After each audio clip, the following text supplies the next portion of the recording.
Hey everybody, welcome back to Language of the Bible. I'm Harry, and today we continue our series called Straight from the Source, where we discuss one piece of extra biblical literature, that is literature that is religious in nature and Judeo-Christian in its background. However, it does not form part of the 66 books of the Protestant canon.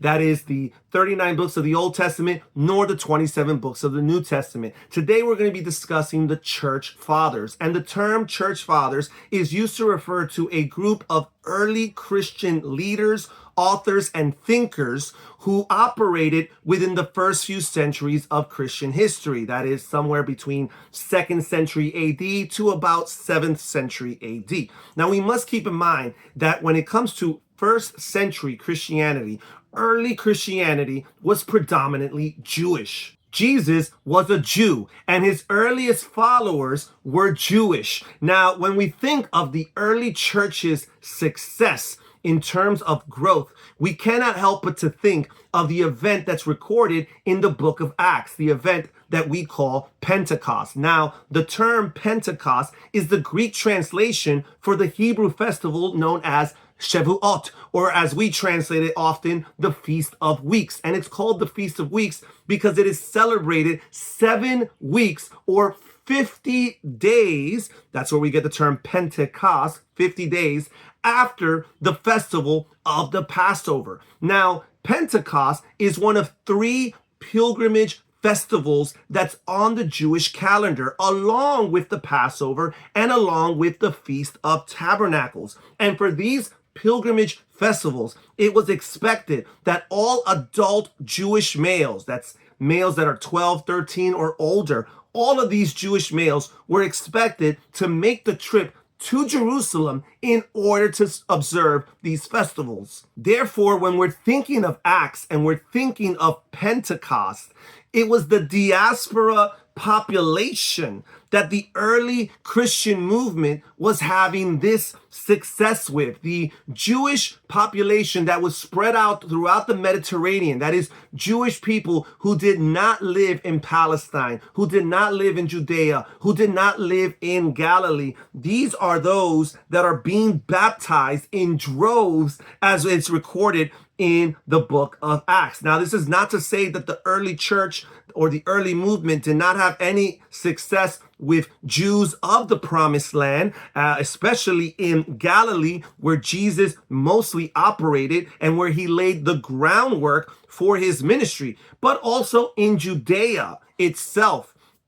Although Jesus did not in his earthly ministry experience the same type of success in Judea that he did in Galilee, the church did have a presence there and was able to establish a church in Jerusalem, which until shortly before the destruction of the temple in 70 AD, there was this presence, and this Jewish church in Jerusalem was considered to be the most important and strategic location for the early movement, along with places like Antioch, Alexandria, and Rome. Now, there were only a few notable leaders or contributors within early Christianity that were Gentile in origin. That is, they were not born Jews. We have Nicholas, who's referred to as a proselyte from Antioch, who was one of the first 7 deacons mentioned in the book of Acts chapter 6. And we have Luke, who was also very likely a proselyte and who was the author of the gospel with his namesake and the book of Acts. And we need to keep in mind what a proselyte means in the New Testament. A proselyte was a person who was born a Gentile and who would join the synagogue and accept the one true God of Israel and would proceed to be circumcised and be fully embraced in the Jewish community. What we see here is that some of these early Christian Gentiles were actually already proselytes before they became Christians, before they accepted Jesus as Messiah. They already had a familiarity with the community, with the beliefs, with the scriptures, with the synagogue, and with all of the practices. They already had this background. Now, Luke, being a proselyte, means that he would have been an attending member of a synagogue for some time before he came to the acceptance that Jesus was the Messiah and Jesus was the Lord. And this would explain why Luke is so well versed in Old Testament scripture, albeit from a Septuagint perspective, but he is very well versed in Old Testament scripture. Now, when we get to the first century, or to the late first century and the early second century, the church has grown and the Gentile population has exploded. And the Jews represent an influential minority within the movement. The most important teachers were still Jewish. All New Testament authors, what would become the authorized canon for the Christian faith, aside from Luke, the proselyte, they were all Jewish. Very early Christian writings, such as the Didache and the Shepherd of Hermas, were written by Jewish authors. Clement of Rome, who was the third bishop after Peter had passed, and closed the first century operating within that office of Bishop of Rome, he himself was either a proselyte or perhaps even a Jew. Scholars are still up in the air as to which of the two. Now, it wasn't until about the middle of the second century where things begin to get a little bit murky. In the middle of the second century, we get Justin Martyr, who is the first notable Christian teacher or writer who we know of for a fact was a direct convert from paganism. So while this is a powerful testimony to the reach of the gospel, this becomes a problem as well because pagan converts did not have the same solid background in the Old Testament writings, and they would interpret the New Testament in light of other Greek writings instead of in light of the Old Testament. The Septuagint is the Greek source that would best shed light on the writings of the New Testament, not the writings of Plato, not the writings of Aristotle, not the writings of Homer, but the Septuagint in and of itself is the dictionary for the New Testament, if you will. However, you get Justin Martyr and you get this new approach to exegesis, this new approach to the interpretation of scripture, this new approach to homiletics and to allegory and to all of these other aspects, and they apply it to interpretation of scripture. Now, another notable figure from the middle of the second century AD who converted from paganism into Christianity would be Marcion. And Marcion would be the first Christian author to explicitly engage in anti-Semitism and antinomianism. That is, he was opposed to the Jewish people. He was opposed to Jews in general and wrote hatefully against them. And he also was opposed to the Torah, the 5 books of Moses, and the Old Testament as a whole. And he was one of the first authors who prolifically wrote against Jewish people and against the Old Testament. Now, during this time, Jewish believers and Gentile believers, they began to separate. Before, these were harmonious communities. These were diverse communities. There were Jewish Christians, there were Gentile Christians, and they were operating together. However, there begins to begin a division, and you get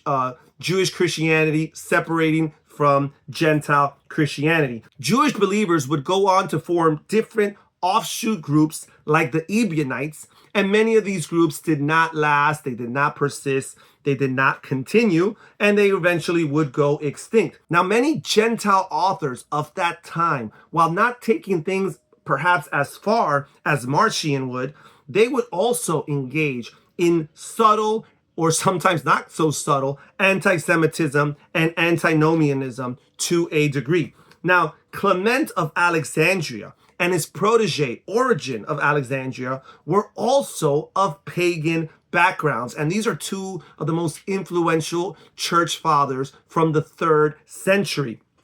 They were notable Christian teachers, and they were the first to explicitly introduce the practice of using Platonic philosophy as an interpretational tool for scripture, something that would be copied by many Christian authors for centuries to come.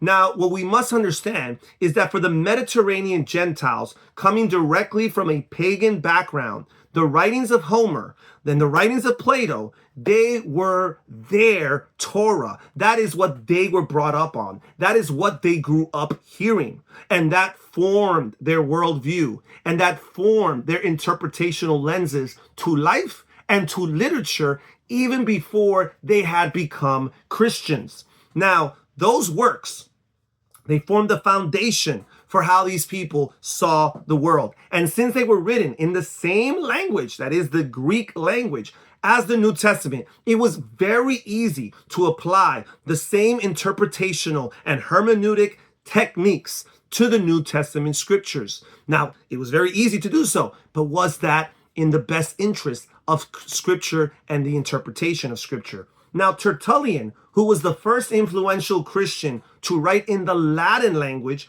was also a convert from paganism, and he was also an influential 3rd century Christian author. He was very well versed in Platonic philosophy, and he used it prolifically in his interpretations and in his applications of scripture. Now, St. Augustine, who was the most influential Christian author of the first millennia of Christian history and is still very influential in Christian circles, was also converted from paganism, and like Tertullian, he also wrote in Latin. So now we have some very early influential authors in Latin, and it just so happens that the early authors in Latin, and remember, Latin ended up becoming the dominant language in Christianity for about a millennia. These two early authors come straight from a pagan background. Finally, we have Jerome, and he was active in the latter quarter of the 4th century. He too was a Latin author, and while he was born a Christian, he did not take his faith seriously until later on in adulthood.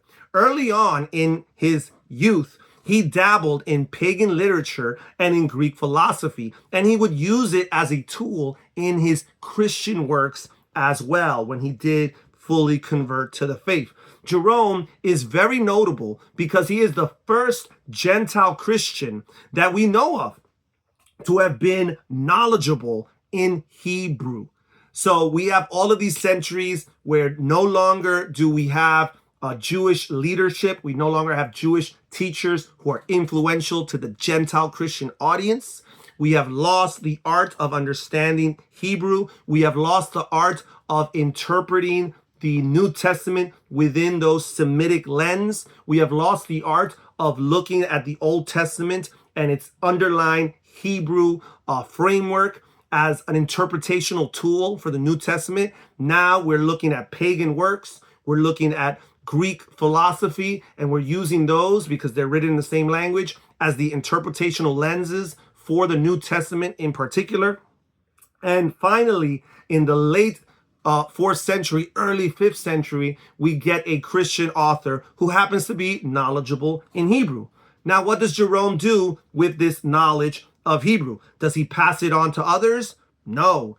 Does he insist that it's something that Christians to keep on learning, or at least the clergy should keep on learning? No. Instead, in about 400 AD, he translates the Hebrew Old Testament and the Greek New Testament into the Latin language, creating what is known as the Latin Vulgate, which would be the predominant Bible of the church for over 1,000 years until we get to the time of the printing press and Desiderius Erasmus brings about or publishes his first edition of the New Testament in Greek. Now, it would not be for another 900 years until about the late 13th century that another Christian scholar or leader would be well versed in the Hebrew language, and that would be Nicholas of Lyra, although there was nothing notable that he did with this knowledge. So we go all these years, millennia, over a millennia, almost a millennia and a half, with very few Gentile Christians who are able to understand and comprehend Hebrew. Now, through the loss of the Jewish authors and thinkers and believers, and the loss of the Hebrew language, and the loss of the Septuagint as a dictionary for the New Testament, as opposed to Plato and Homer operating as dictionaries for the New Testament, by the introduction of the Platonic philosophy and pagan ideologies and anti-Semitism and antinomianism, the era of the church fathers has set Christianity on a path that is very distinct and very different from the early movement of Jesus, and has brought forth what I will refer to as medieval Christianity. And whether you have heard the term church fathers or not, 21st century Christianity is still very much a byproduct that is built on the foundation of the church fathers and medieval theology. We have come a long way from our roots. We have come a long way from the apostolic church. We have come a long way from where Jesus was and where Jesus' followers were in the first century.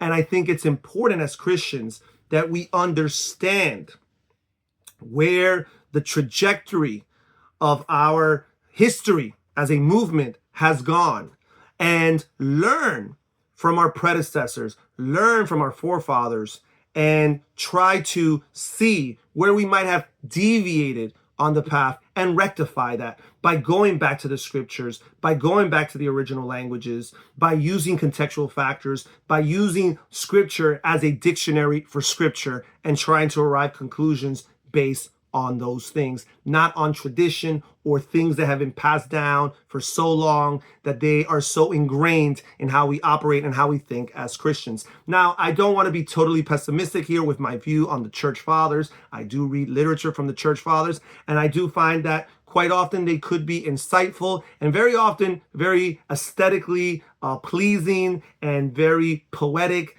They were very brilliant and talented individuals. However, we need to understand, due to no fault of their own, based on their backgrounds, how they grew up, where they lived, and how they saw the world before they came to the faith of Christ, it was almost impossible for them to sever themselves from that background and from that framework and to go into scripture objectively and learn how to read it from the ground up. Instead, they performed lots of eisegesis, that is, reading into the text things that were not there. And again, it brought about medieval Christianity. And in many respects, we are still a product of medieval Christianity. And I believe that's kind of like what the Protestant Reformation was. It was a move away from all of these traditions and ideas and a move back into sola scriptura. Let's go back into scripture, and based on scripture, let's arrive to what we believe in as a group based on the scriptures. And I do think that the Protestant Reformation, in many respects, is still continuing. We're still growing. We're still learning. We're still coming back to our roots and learning as much as we can from those roots. That's it for today's video, guys. Sorry for the rant. Thank you so much for joining us here at Language of the Bibles. Please comment down below. Tell me if you have any questions, concerns, disagreements, or any prayer requests. We're here to listen. Take care, and God bless. Bye-bye.